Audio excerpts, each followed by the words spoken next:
Welcome to the Cannabis Equipment News Podcast. Hi, I'm David Manti, and welcome to a new episode of the Cannabis Equipment News Podcast. With me today is Cullen Raichart, CEO of Green Bros. Thank you very much for joining me today, Cullen. It's my pleasure. It seems like it's been too long. Thanks for having me.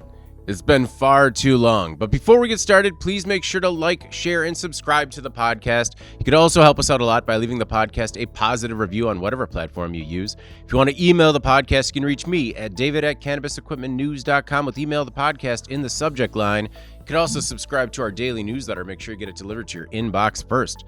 So, Cullen, what's new at Green Bros?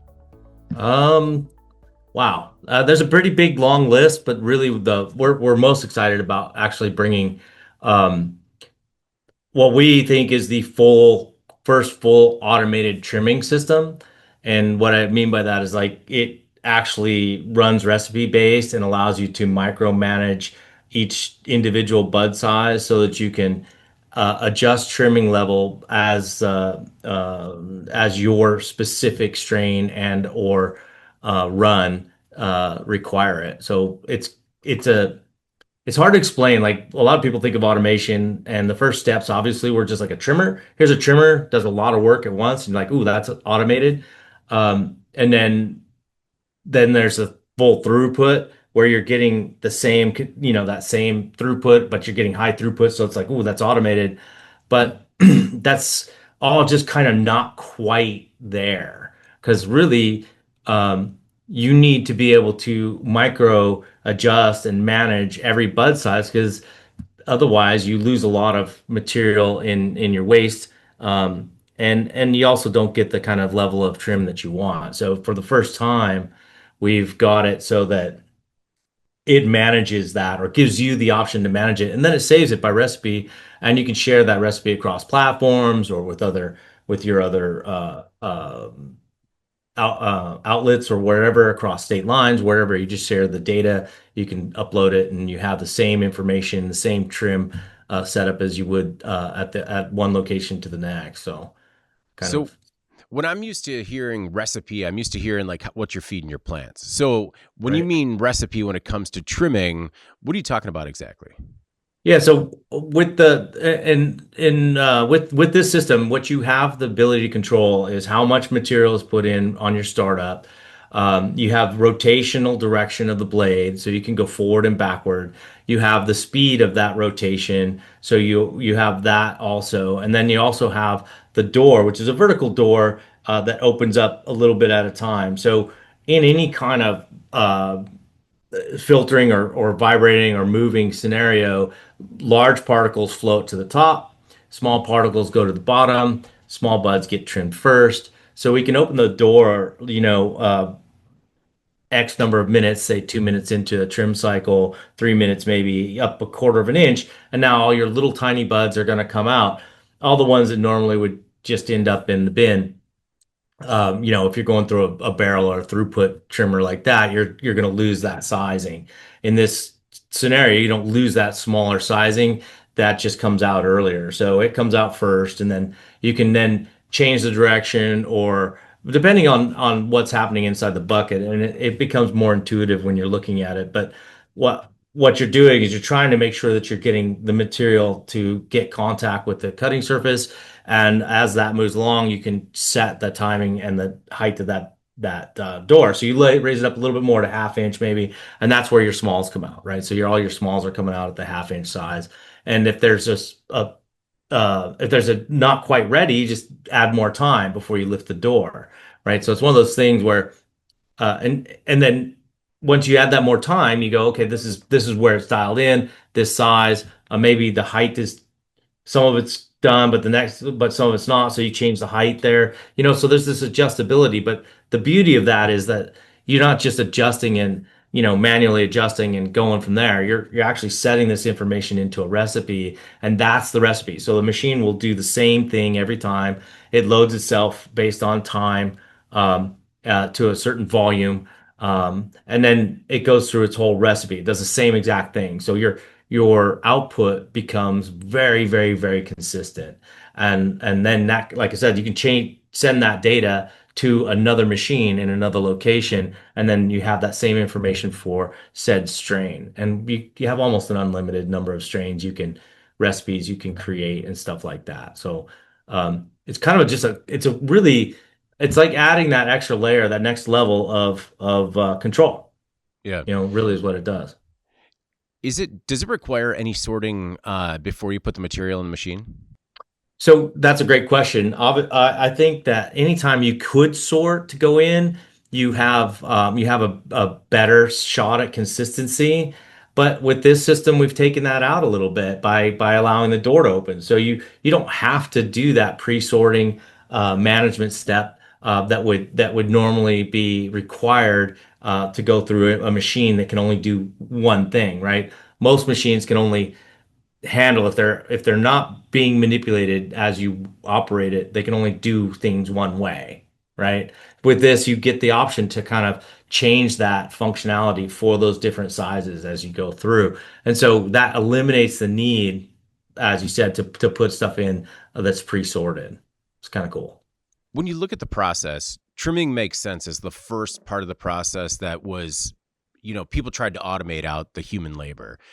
Yeah. When you look at from where the industry started, from a trimming automation perspective to where it is today, how do you feel about some of the equipment that's on the market? Well, I think you nailed it with that statement. Like a trimming approach was always speed, and we've always talked about this from the foundation of the company because we were the first company to build a machine that actually changed the way that trimmers were perceived. Um, Most trimmers are just designed to go fast. That's what they're for because you're trying to eliminate this labor pain. And even today, so you'll go to a place and they're like, "Yeah, we only hand trim." Like, how are you in 2025 hand trimming in volume, right? Boutique, I get. Volume, I just don't understand because of the cost.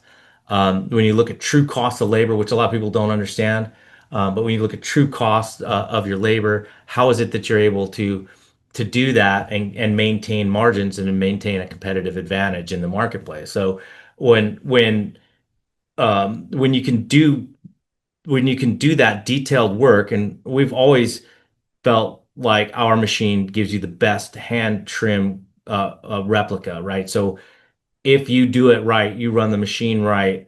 And this used to be how it was. You had to run the machine. You had to really be good at the machine. And some guys were really good at it. They'd run it and you can't tell the difference, hand trim to machine trim.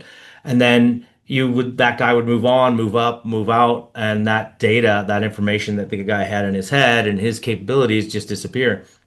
And the next guy tries to run a machine, and then they're like, "Oh, the machine sucks," because they don't know the ins and the outs, right? With this, you don't have to worry about that guy because you create that recipe, and that lives on forever, right? So you can go and get that recipe and pull it up and run it, and you're going to be kind of saved from that knowledge passed down, which is always kind of the thing that stumbles you when you have a great organization, because you want to reward valuable people. And so you move them up or move them out or wherever they want to go, or they quit and they go somewhere else. I mean, that happens too, right? But No, you don't want to lose that data. yeah, the passing on that tribal knowledge. I mean, that is something that is impacting the entire manufacturing industry right now. Just Mhm. you have people who understand how these machines have always worked. The stories of the machine whisperer. Yeah. Um, does the cannabis industry have machine whisperers? Well, yeah, they do. I think it's funny how you put that. I think that's very true. You know, there's guys that are just really good at running certain pieces of equipment, and they're better than everybody else. But they get into it and they kind of fall into that kind of mastery mode, and then you can see, because you could see somebody take any machine and get it to run the way it's supposed to, like, and get it to just hum. And but that's just not common, and if it is, that guy's like a gem, and when he's gone, he doesn't pass that information on necessarily. So you get that loss of that good information, tribal knowledge, and then you get stuck in a kind of a weird spot. And you see people do this a lot in this industry. Two reasons they do this, but first is like that. They're like, "Oh, well, the machine doesn't work." but it did work. When you bought it, it was great. Like it was running fine. But now it doesn't work because your knowledge is lost. So there's that one. And then the other one is, because of the whims of the industry, um, people go, oh well, the market says we need to do this, so we need to change our jars. Well, your jarring line is no longer any good. We need to change our volumes. We're not selling eighths or quarters. We're selling half pounds. Well, now your packaging line is no good. Your waste gas system is no good. Your packaging is all thrown out. That happens really fast in this industry. I think specifically, more so than in others because we haven't settled yet, right? Everybody's still fighting in this branding moment, but no one's settled on these are the product lines that are going to stay. Because I mean, you see it all the time, Oh something yeah. new. Yeah. What's shiny and new, and how can I Yeah, sell more of it? So how is it? So is the new machine the MG1? it's the M1. We M1. call it the M1 GBZ control because the back end controlling section of it is very, very capable.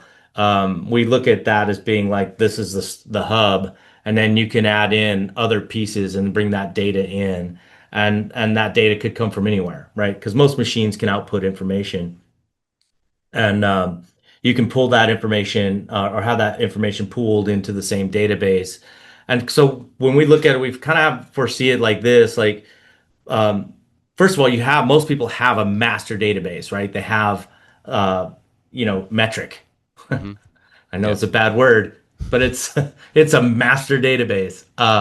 And the beauty of that is that, if you can start to pull the information out of equipment and populate it into that, then you can make sure that you're validating the data that you have. And then also metric, then it's going to live forever anyway. They're storing it that way, and the compliance is going to be there. So you're creating a super valuable pile of information that you should be able to go into and then kind of cull through it and create pictures of that the way you want to. Like, if you had imagined like 5 years of trimming data just on our machine, you would be able to go back and look and go, oh, okay, well, in this 3 month period, we want to grow these strains. This is what grows best in these 3 month periods, right? And that's data that you may not even think about. And a lot of people think about like, oh, it's the latest, greatest. But is it the latest, greatest? Is that the right strain for you? Do you get the volume and the return that you're expecting?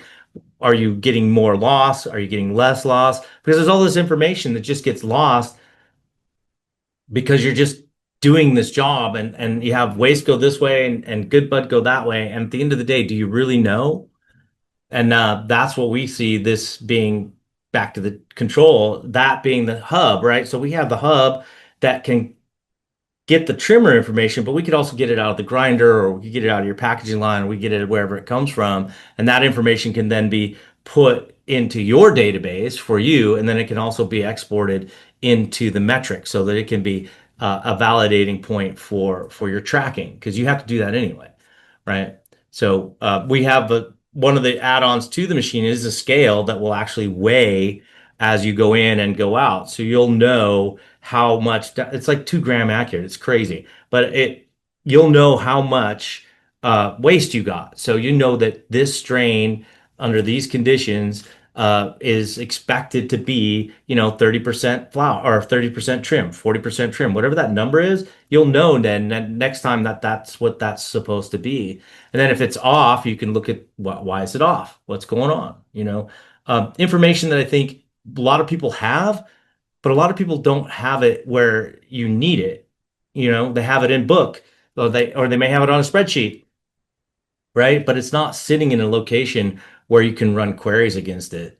Can you imagine running like Chat GPT against 10 years worth of data? Yeah. Well, I mean, I guess that was one thing I wanted to ask was just, what kind of role do you think AI could be used to parse these analytics?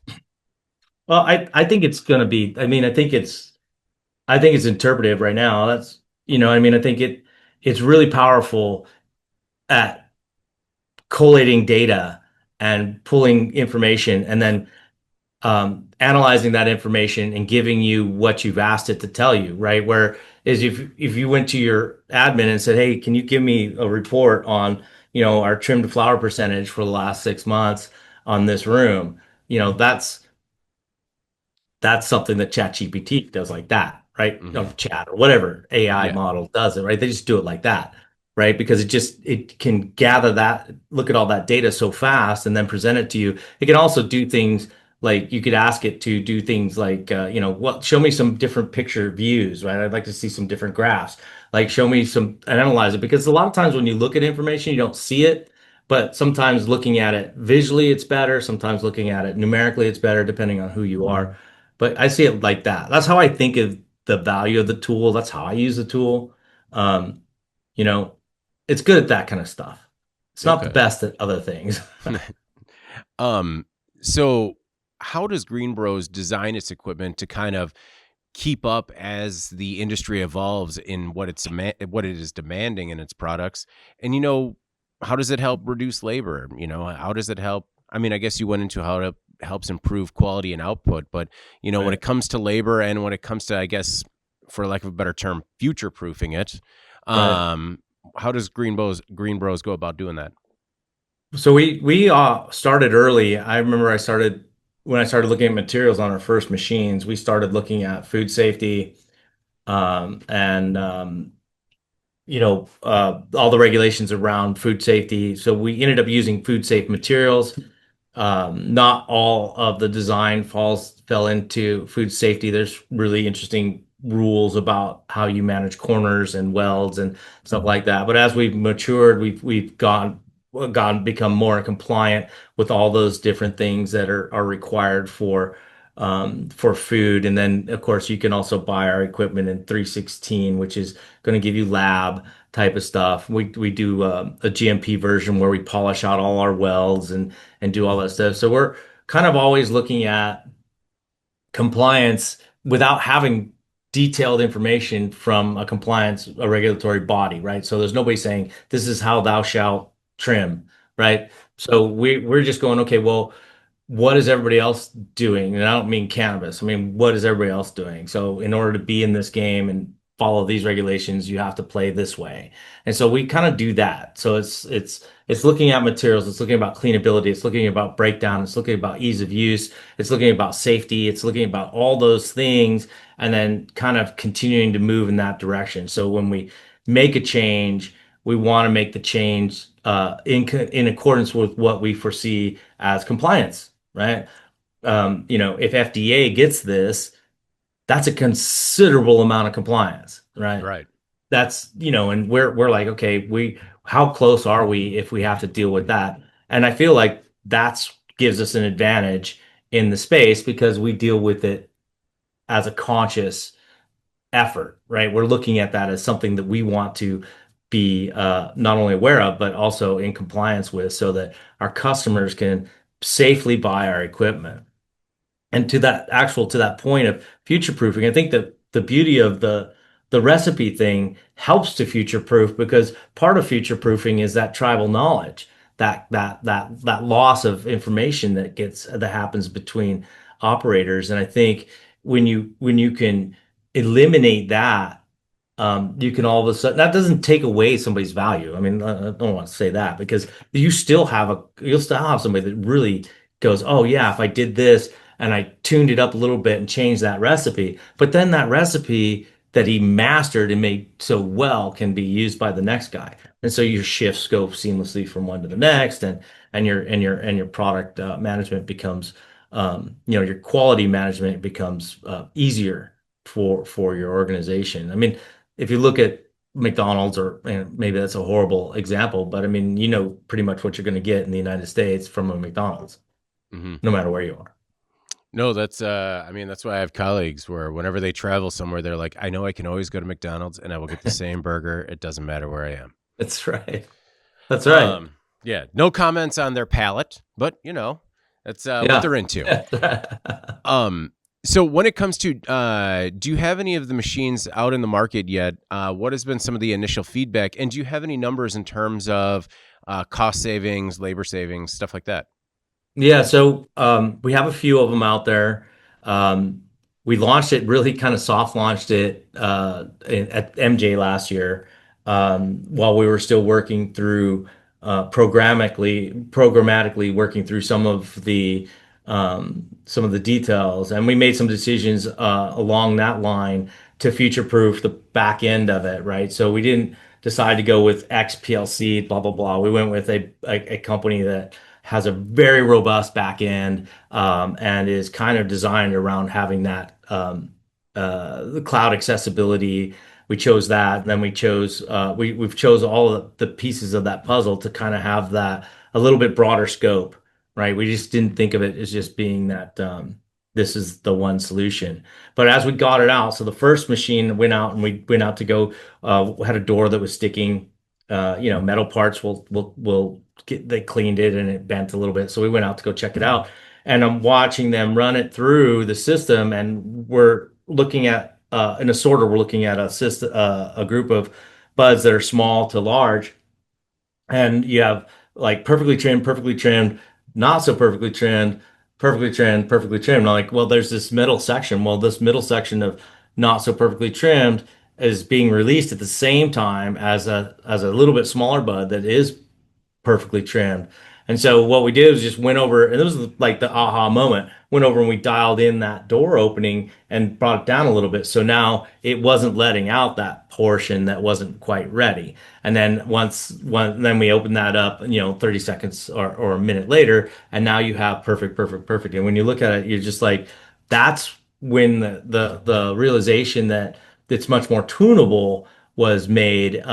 Initially it was just like we're just trying to take the hands out of it, right? But when you see that value add of just being able to really micro dial in your quality, I think that was like a really big aha moment.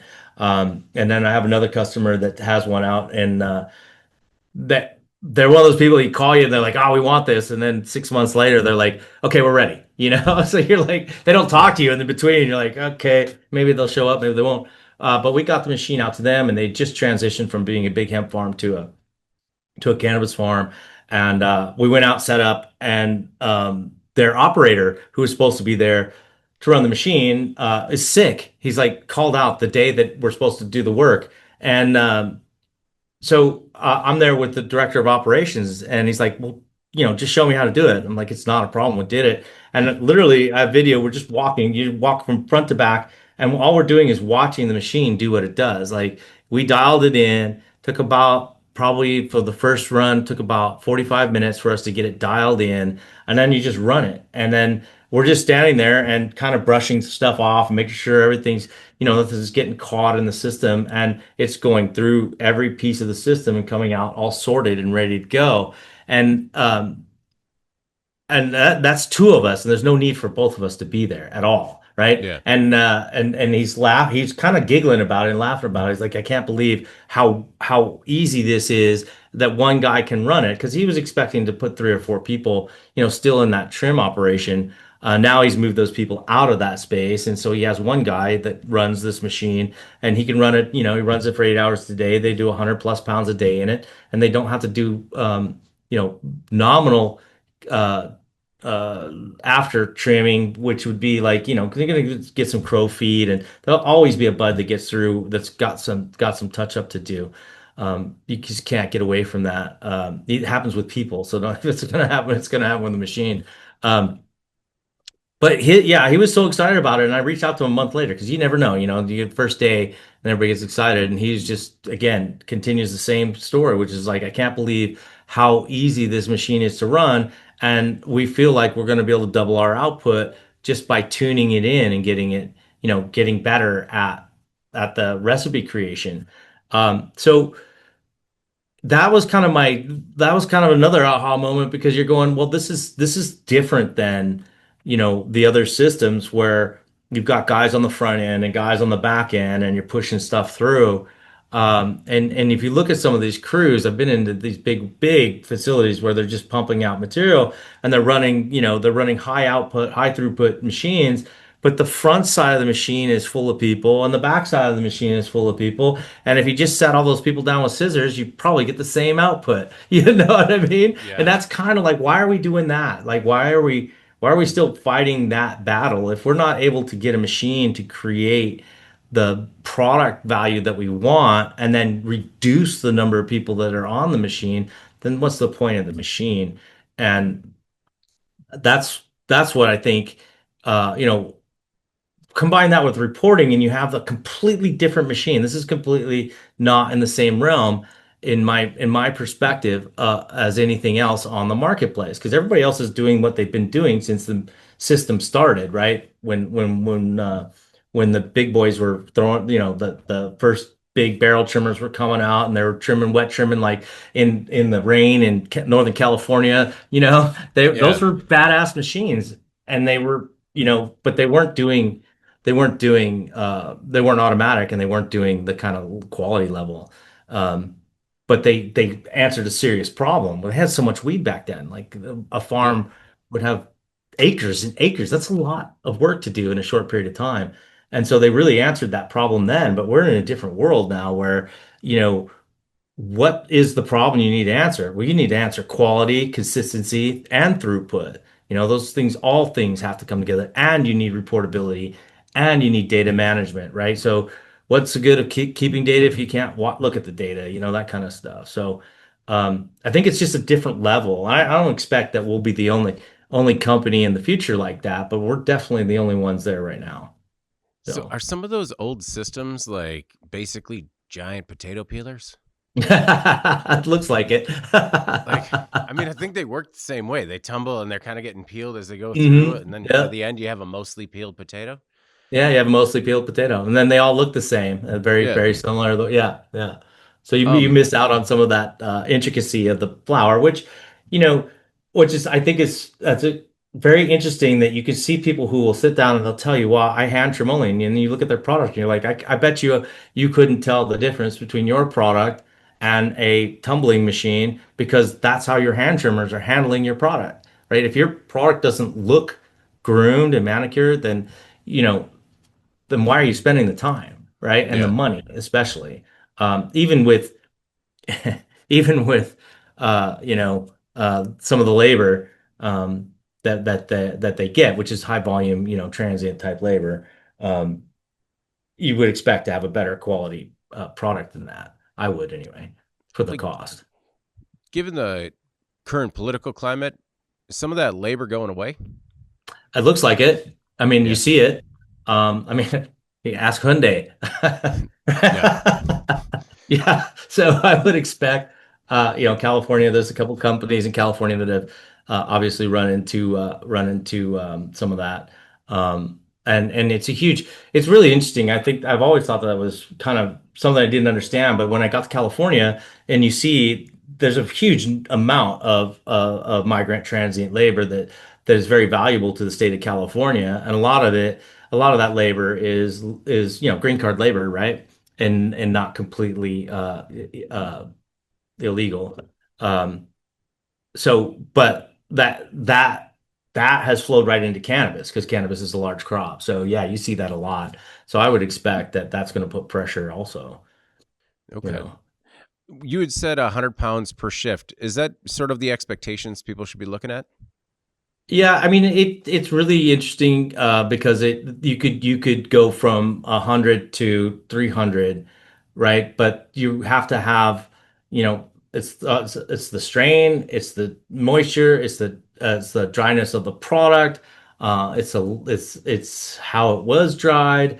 Are the leaves tight? Are the leaves open? I mean, the variables are many and numerous, but if because you have the ability to change your approach to different strains and different ways buds are dried and managed, you can adjust for that, right? And still get the same quality.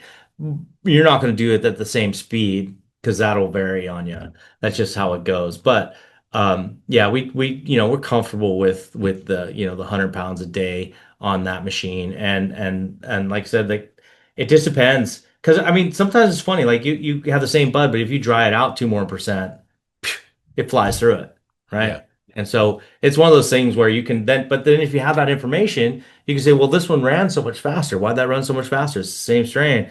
And you look at the data and you go, well, here's your humidity levels, and here's your moisture level, and here's your level, your moisture, internal moisture level of your bud. These things cause, these different issues. So they compound on each other. So I think I'm not saying that we collect all that information, but that information is being collected and people know where they dry to. You can Yeah. ask anybody that runs, a business in this market, and they'll tell you, oh yeah, we dry to X, right? So we always Do tell people to go below 12%, and you're going to increase your throughput significantly, okay. you know. What kind of maintenance, preventative or active maintenance are people going to have to do either during or after each shift? Just cleaning. Yeah. And the beauty of the system is that I, who am not an operator, I can break the machine down in 3 minutes. And then, you can wipe everything down. Most of it stays pretty easily wiped. The barrel will build up if you don't clean it out regularly. So you'll have to do some work there maybe. But the blades, we have new blade cleaners. You can just toss them in the blade cleaner, put a new set on, and and that can clean those up for you, so you don't have to struggle as much. But that's it. It's cleaning, because it's all stainless. All the hardware on the machine is heavy duty stuff. All the software and the controls are all, industrial grade stuff, not Arduinos and hobby stuff. These are legitimate high value pieces of gear that last. Um, I haven't had any, I can't tell you what to worry about because I haven't Yeah. had anything to worry about yet. But I Yeah. mean, this machine, we changed the machine a year ago, over a year ago now, to the new M1, which is just one screw, you break the whole machine down. This is no different. That This machine is the same exact thing. One screw, you take it out, and every part of the machine unclips from that center point. So you can really easily go down to zero and then back up. Um, and when I was running the one out here, we were just kind of going through it with a paintbrush and brushing off, the dust that builds up on the walls just to kind of keep ahead of it. And that just, you're there anyway, and you're not doing anything, so you're Yeah. standing there. I mean, what's that old saying? If you got time to lean, you got time to clean. Oh yeah. So I mean, you just keep up with stuff, and it runs longer. Blades have to be changed, and the wetter the product is, they have to be changed more often. But it takes literally, you can swap blades in and out in a couple of minutes because it's just one screw, pop it off, pop the blades out, put new blades in, pop it back on, hit go. And you don't No. lose anything because the machine's all doing its thing, you Yeah. know? No, I think that would be interesting. You set a new guy on the machine, just like hand him a paintbrush. That's all you need. See? Yeah, see ya. Yeah. You should be able to figure it out. Yeah, Um, just well, hit that button. yeah. Um, one thing I wanted to ask is, for sort of the gearheads in the audience, what is it about your machines that make you geek out? Well, I think that's a kind of an interesting question because I'm a car guy. I am a mechanical person. I see mechanics very well. I enjoy mechanics.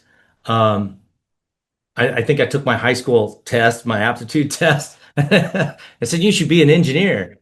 Um, because I understand how things move and how things work. And so that's what I enjoy. And then my team, very intelligent, educated, and trained team, engineering team, they keep me on track because I sometimes get out here and pie in the sky stuff, and they keep it more reality based. But to see something kind of go from really complex down to really simple and elegant. And then you go, wow, man, we could have started here, but we didn't. We had to grow into this. And that's really uh my passion in it, is that simplifying and simplifying and simplifying and simplifying and making it easier to clean, making it easier to manage, and reducing the impact to the time and energy and effort of our customer.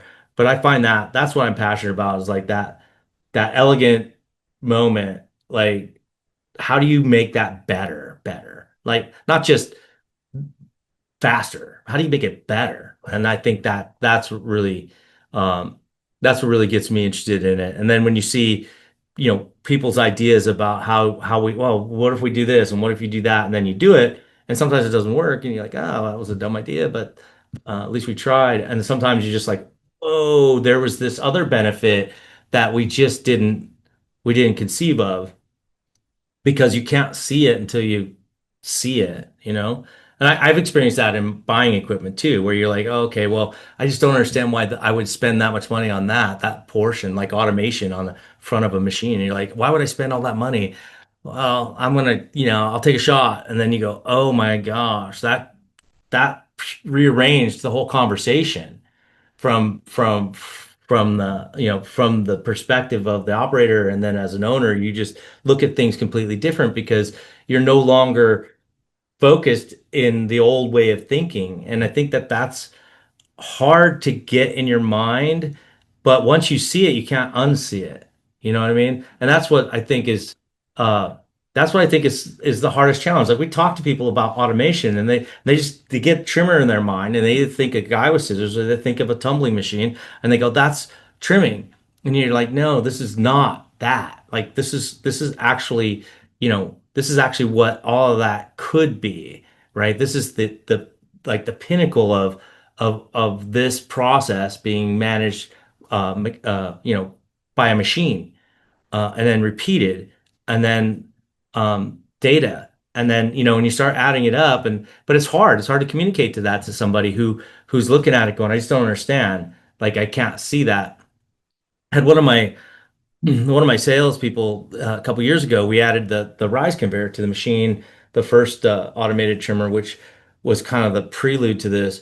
And we're like, the numbers go up, and he's like, I don't understand how the numbers go up. And I said, I get it. I know you can't see it, but when you see it, then you'll know, right? So you have to watch it. You have to go, oh, it's because it never stops. Right now we're no longer, because you think, oh, this human being's going to do this, and they do, and then they falter or they stop here or they miss a break or you know what I mean, and then the system goes stop and then starts back up. When you automate all those pieces of it, it just gets faster. And those are the things, like, you can't see them until you see them. And then how do I communicate it to a customer? How do I show you? Unless you've come from it or you've seen it and you see the way the car companies do it, or you see the way the big ag does it, or you look at the way other things are being done, it's hard for you to see it here because you're locked in this is how it's always done picture. So anyway, that's my passion, is to get that kind of, simplicity and ease, and consistency to my Well, customer. I think there's also something very interesting and humbling when you have an idea and you execute it the exact way you wanted to, and it just turns out not at all close to what you were expecting. Just like That is I did, I did not see that going that way. Just, it's very humbling. It is, and it kind of, I that's so funny because it's so true. You find yourself, and you think it through in your brain, and then you design it out, and you're like, this is gonna kill. This is gonna kill people. It's gonna be so great, and then you're like, wow, it just didn't. It just didn't. You're like, but then you get the other side of that where you're like, we're gonna do this, and then it goes boom, and you're like, oh, I didn't even foresee that. I didn't even know that was going to be where we were. And that's kind of what this one was. It's just like, wow, like, because we had a door that opened this way, and Hmm. we have a machine that has recipes, and the door opens this way, and it's not even close to the capability of the machine when the door opens this way. And Yeah. it's like, I didn't, we just didn't see it. And that was a magic moment. It was really cool. Yeah, So it was for really cool. people that are just listening to the audio version, like the difference between a door that opened like like a French door versus Right. like a dock door, Right, like, yeah, vertical door, right? Like vertical your door. your garage door that opens upward so you can let the different sizes out. That little bit of change, from having a barn door, or like, that little bit of change was so significant. Um, it's hard to really fathom that until you see it. And we have a lot of companies with the older style, and we're kind of gently trying to nudge them to upgrade to the newer style, but it's hard to see it. It's just hard to see until you see it. And then when you see it, you go, "Oh, wow, that's a significant change." And I think that that happens with cars. It happens with a lot of stuff, right? You're like, "Okay, I'm going to buy this car because it's been the car I've always bought." And then something comes along and there's this massive change. You're like, "I didn't even know that that was an option." Right? I didn't know that I could think about a car that way. And I think that that's always happens, and it happens in every industry as industries grow, and then people will start to think here at this different level, and then machines will be built to that level. You can see it with the packaging, specific stuff, and you see it all the way through the whole industry. But that's how it's going to be. It's all going to be very, very automated. You know. With the blade washer, is that just a solution or is it like vibratory, like a part washer? It's just a pad in an alcohol bath or whatever cleaning solution you want to use, a simple green or whatever your company chooses. Like whatever your blade, like if you're doing it by now, right now with hand and scraping it, and whatever you're using for your solvent, you're going to use the same thing. You just pour it in it, soaks in it. A scrubby pad cleans Oh, it. okay. Yeah, it's pretty I, basic. I mean, we looked at like ultrasonic and yeah. you know, I mean, you could do a million things. Yeah. Yeah. I mean, you've been designing equipment for a long time for the industry. What is some of the oldest equipment that you have still working out in the industry? And is it all been repairable?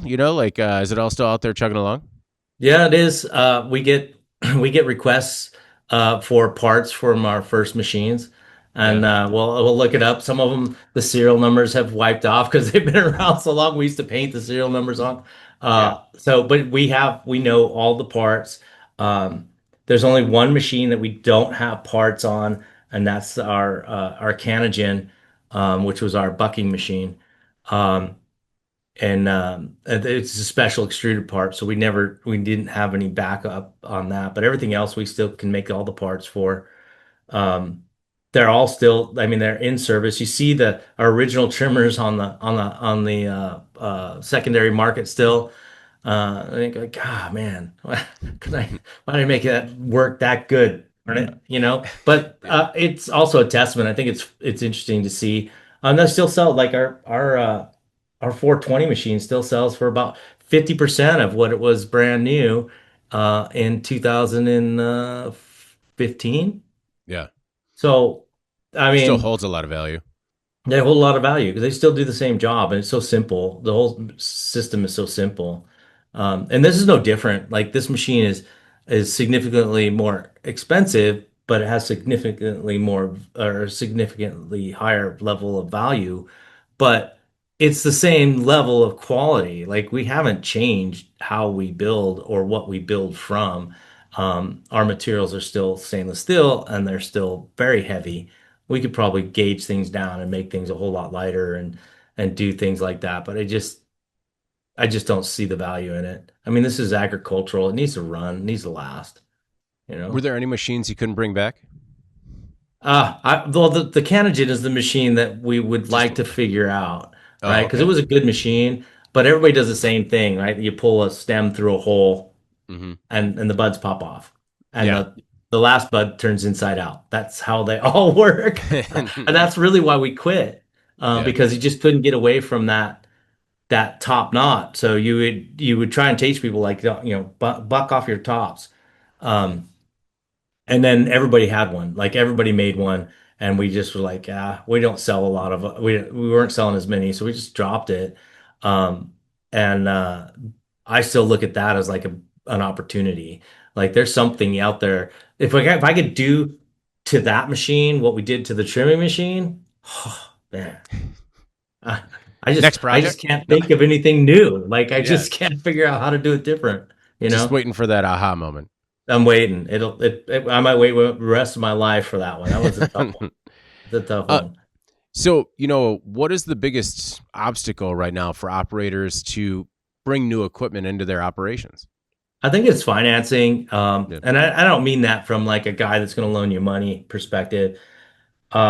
I mean, like legitimate, there's two sides of financing. There's the 280E write down, devaluation of equipment point, and then there's also the actual value of money side. And the value of money side has always been high for cannabis because it's not been completely federally accepted. And so that's always been a challenge. And then of course they don't allow you to depreciate stuff, which is asinine, um, because it's a big part of capital expenditure. And if you look at the way this country runs, if you look at all other industry, like we traditionally until the last couple of years have always at the end of the year spent a couple $100,000 on equipment. Why wouldn't you?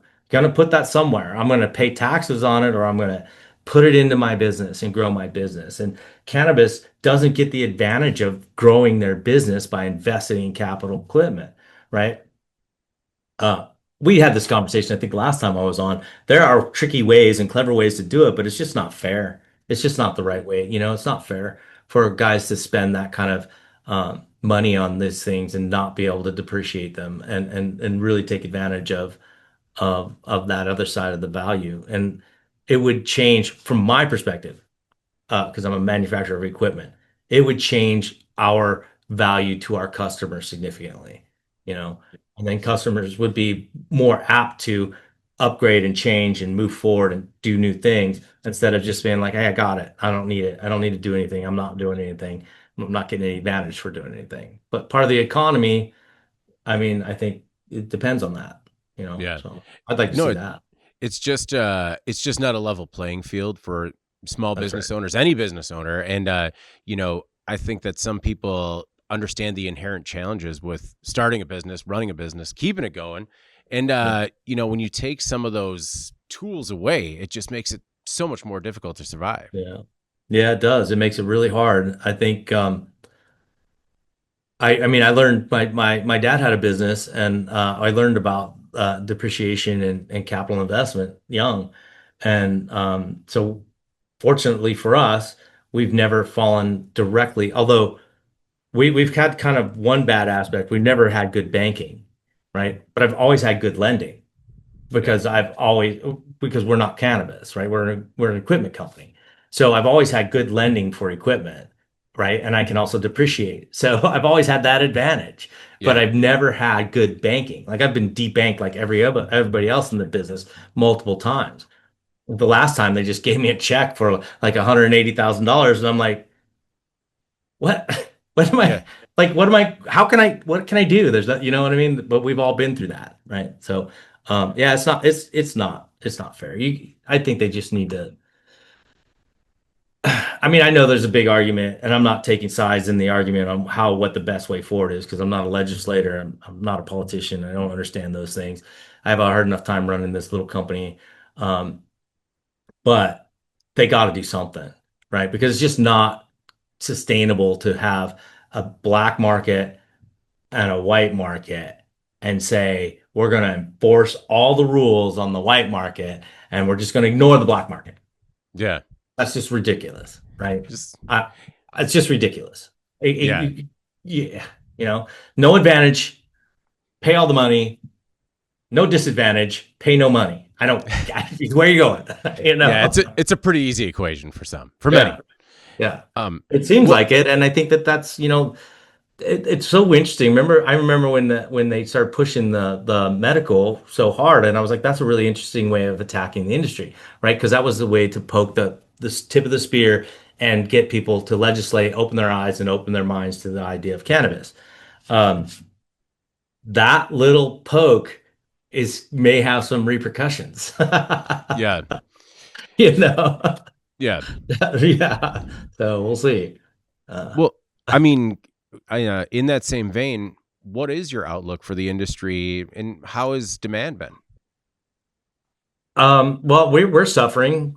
I think a lot of people in the supply side and in the equipment side are suffering. Um, but so are producers. Producers are suffering. They're they're falling off the face of lots. I mean, California has more unused licenses than used licenses at the present time. Did $11 billion in cannabis last year. 2 billion went into the legal market.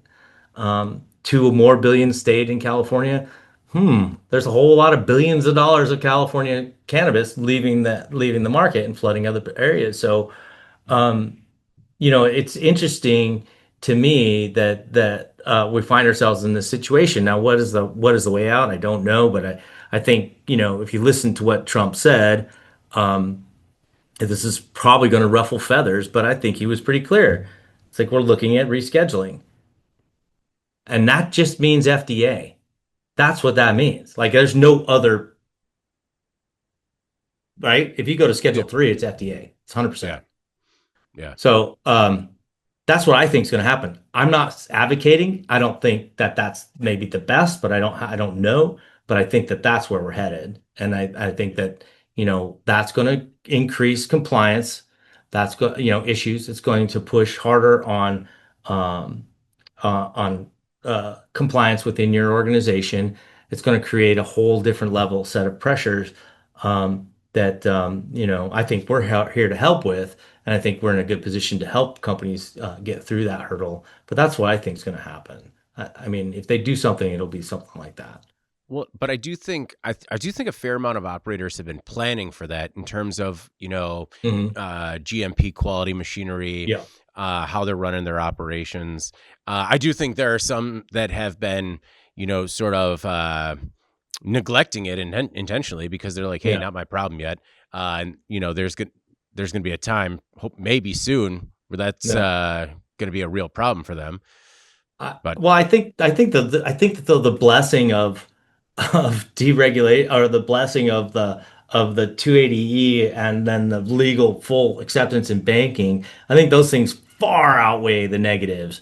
yeah, From a But I mean, I know that there's people who would absolutely disagree with that, and I completely understand their perspective. But I just, those two things are so necessary. We're just too far into it to be having this much money involved in this industry and to be still stuck in this kind of antiquated, quasi unknown quagmire of crap. It just doesn't make any sense. We should be beyond this, you know? Or maybe they're just waiting for everybody to die off and be like, okay, well, there's three people left, so we're going to do it this way. I don't know, but that's pretty pessimistic, I know. that Uh, yeah, that's one of the more pessimistic outlooks. Just like, but no, I think you're always going to have a little bit of both sides, and no matter yeah, which way the market goes. And I yeah. tend to agree with you that some of the benefits that would come with rescheduling, I think they outweigh some of the negatives. But I also think that it has been relatively clear that regardless of what path it takes in terms of rescheduling, descheduling, federal legalization, any one of those equations involves FDA compliance. Yeah, I pretty much, yeah. I'd say, yeah, I would agree with you.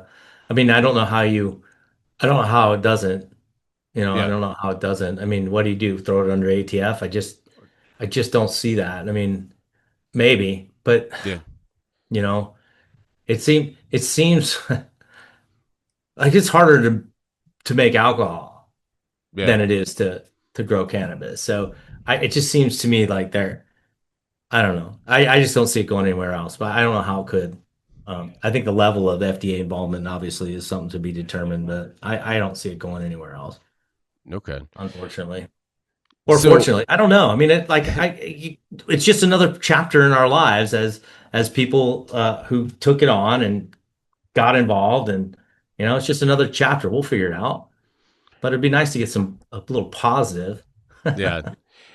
Well, so with having more connected equipment, you're going to have Yeah. more of a real-time understanding of how people are using it and or Yeah. potentially abusing it.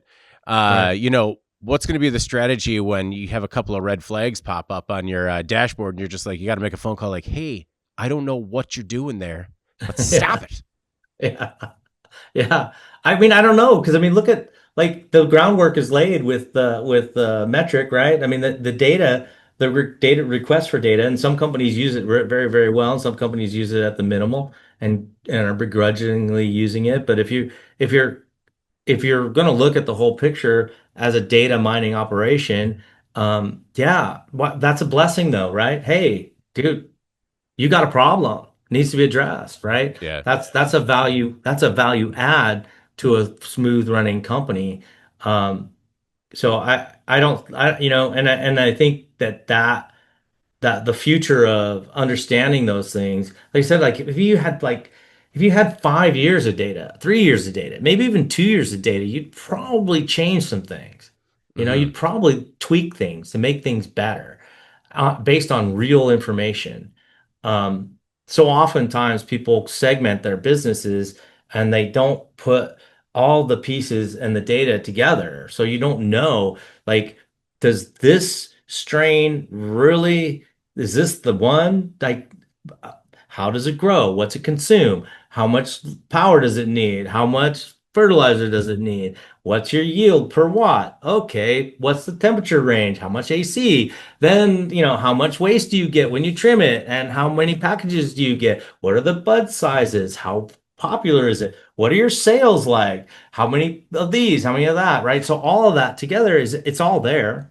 It's just taking it all and bringing it under one umbrella and looking at it and going, this is a trend to understand. And again, it could be something like, hey, I don't even know the strain names. We do wedding cake, crasher, whatever, in the third quarter. That's when it grows best, Yeah. or this room is doing so well. Why does this room produce so much higher or a percentage higher than everybody else? Well, let's evaluate that a little bit better. It's the location in the corner of the building. I don't know. It's colder in ones, but these are the things you can't know. Um, I mean, I go out in my warehouse and there's places I want to work and places I don't, right? Because it's Yeah. warm over here and cooler over here. But but that's information that's not, if it's being collected, is it being collected and collated together?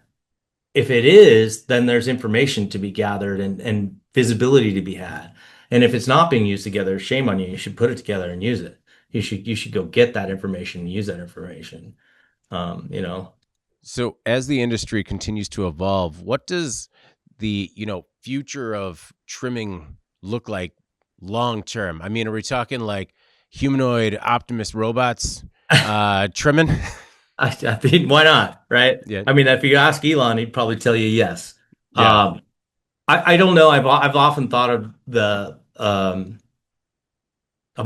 about these kind of things because I'm really into mechanical things and the elegance of mechanical things. So I used to watch a show called How It's Made, and you can see where somebody figured out how to fill an ice cream cone and package it and all in one, and they do it at like light speed, like you're doing Yeah. 20,000 a second. You're like, oh my God, right? But it's all mechanical, right? Yeah. It's all mechanical. These are the machines that back in the day, when they took a minute and then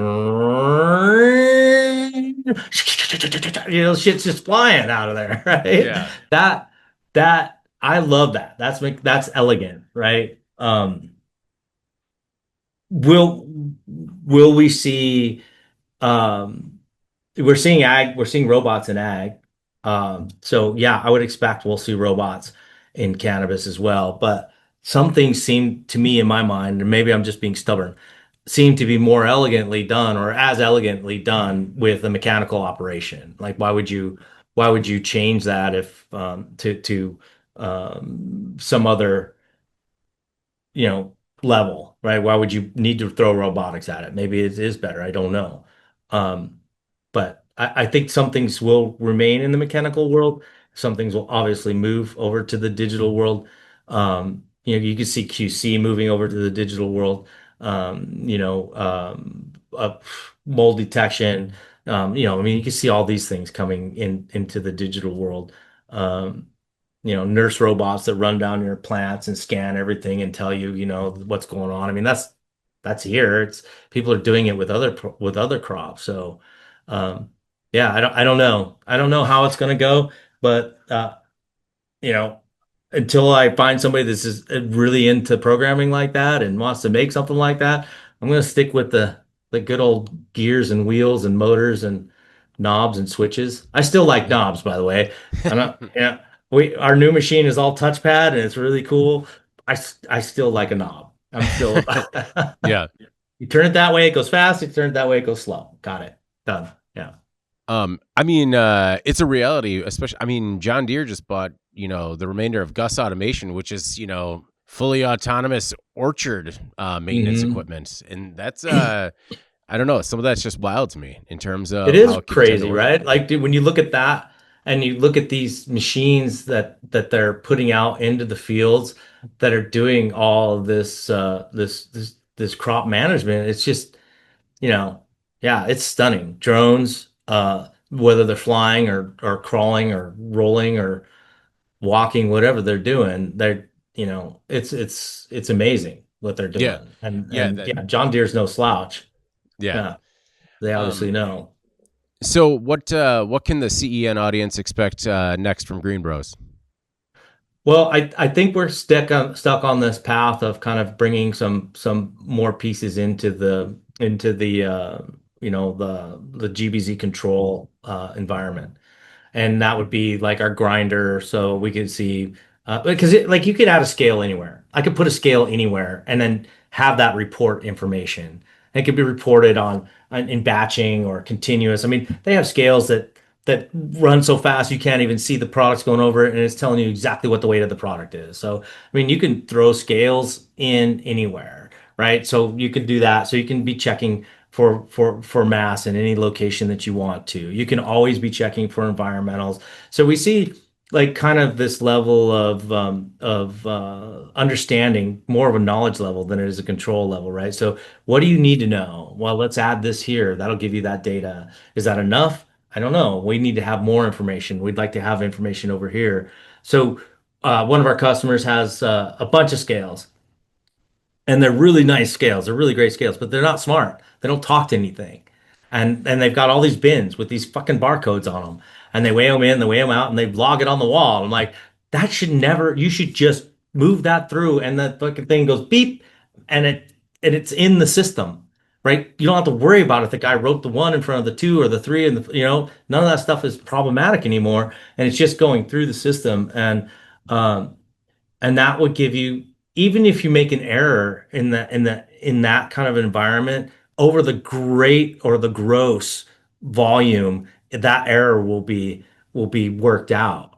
But if you have a consistent error, like something that's not being it's not being pulled from this information point to this information point. I hate to say this, but for instance, my inventory person doesn't like to use the inventory management system, so she writes it all in a book. And I love that detail. It's Mhm. just no one reads the book, right? So we Yeah. have, so she has to go put that information ultimately into the computer, and the computer knows, and then it can tell you, hey, you're low on this, you need this, this is your vendor for that. These are the kind of things that companies are going to find themselves um, doing more and more and more of those things to get better and better and better and cleaner and getting their, bringing their margins down because you're always going to have labor. But there's really good labor and then there's just expensive labor. So I think that's where we're focusing on is bringing data in. Um, we like the idea of having a back end full of information that you can go query about your company.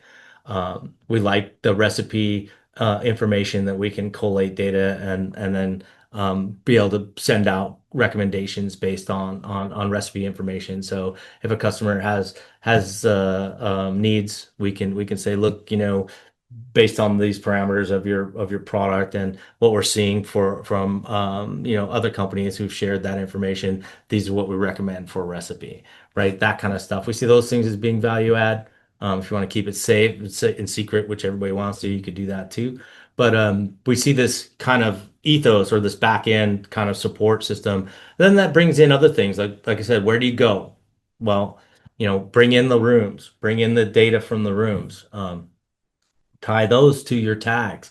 And then you have that information that goes from room to process tag, and the information goes and adds up, in that tag. And then that tag has all that data about that piece. I think that's where we're headed as we try Well, and make more no, I money. Yeah. as we all do. Yeah. Well, Right. we're really excited to continue tracking the progress. I was really happy to get a chance to, catch up with you again. Before we get out of here, though, is there anything else that you want to make sure the Cannabis Equipment News audience either knows about yourself or what's going on at Green Bros? I think it's just that's it, man. We're still here. I think that if I could shout it from the rooftop, I would. We're still here. We're still vibrant. We're still cruising along. I look around and I don't see anybody in our space doing much marketing. There's no place to market, right? It's all kind of the same thing, but a lot of people are being quiet, and there's not a lot of money being spent. But we have a very strong customer base, and we have a very good support structure, and we're just kicking along. And you know, we want to continue, but we moved away from kind of being outside of our realm of expertise back into the cannabis trimming, and that's kind of our core. And we're going to build back out of that, but I think it's going to be built on the data package, right? So I think that's where we're headed, is bringing more into that ethos or that environment, that data environment. There you go. Yeah, I mean, and before we get out of here, for marketing opportunities, you can always reach Tom at cannabisequipmentnews.com. No, Great plug. Well, and then we have that meeting next. Absolutely right. No, but listen, I mean, you guys have been so great. I think it's really hard it's really hard for people to have an unbiased place where they can go and get information about stuff that's coming out. And for years we've looked to see where that lives. Like, I don't know if you ever heard of like Tom's Hardware. That's a great computer hardware type of a website, but there's nothing that serves the cannabis space that way. And so most of the time you're relying on kind of kitschy interviews or kitschy demos, and some of it's good, some of it's bad, or I'm paying the demonstrator to demo my product, so I'm expecting good, and you're not getting good unbiased information. So I appreciate you guys. I think you guys have you've done a great job of bringing people from the industry into the public eye, and I think it's very valuable. So I appreciate it. Well, Cullen, I really do appreciate that, and I was not fishing for that, but I'll take it. No, it's a trade. Yeah. Well, thank you again for taking the chance, man, and taking the time. I really do hope we get a chance to do it again soon. I hope so. We'll see you guys when you come out. We'll figure out how to get to that big show, and we'll see you guys there. And looking forward to catching up with you there as well. So awesome. No, that sounds good to me. Hey, before we get out of here, please make sure to like, share, and subscribe to the podcast. You could also help us out a lot by leaving the podcast a positive review on whatever platform you use. If you want to email the podcast, you can reach me at david@cannabisequipmentnews.com with email the podcast in the subject line. You can also reach Tom at cannabisequipmentnews.com with advertising inquiries in the subject line. You can also subscribe to our daily newsletter. Make sure you get it delivered to your inbox first. All right. For Cullen Raichart, CEO of Green Bros, I'm David Manti. This is the Cannabis Equipment News Podcast, and we will see you next week. Welcome to the Cannabis Equipment News Podcast.